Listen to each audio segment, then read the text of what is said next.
A new analysis of federal data from the American Civil Liberties Union has some stunning numbers about the drug war. So in 2010, 14% of black people and 12% of white people reported having used marijuana in the past year. And in fact, other studies as well have shown the same thing, that the drug usage rate between black people and white people is virtually the same.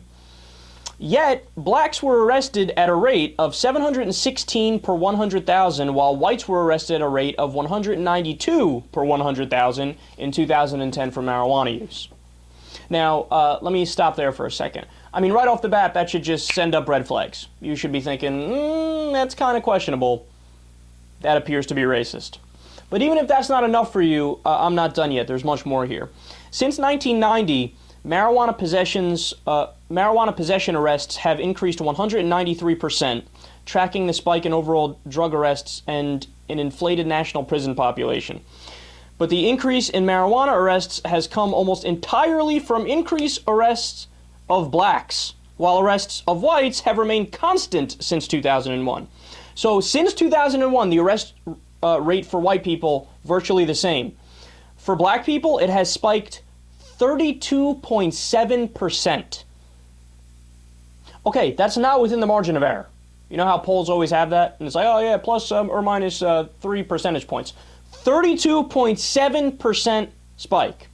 So overall, African Americans are almost 4 times more likely to be arrested for marijuana than whites, even though they use the drug at similar rates.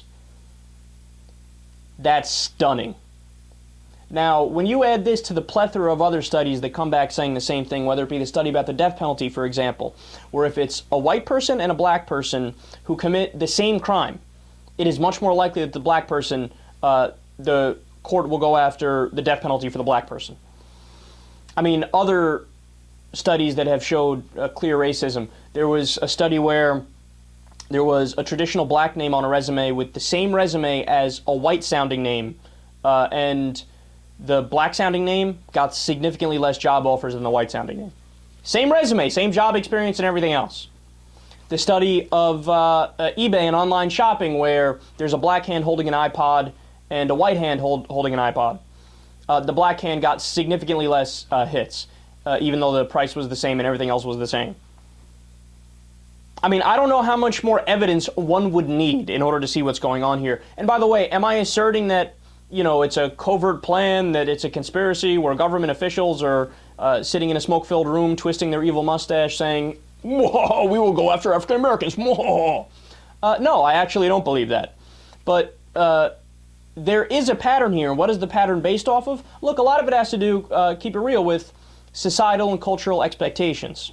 So any given police officer, they might patrol black neighborhoods more often than they patrol white neighborhoods because they think, well, the white neighborhoods, it's slightly more upper class, and I don't think much nonsense is going on there. So they look for certain trends, and then it's a self-fulfilling prophecy.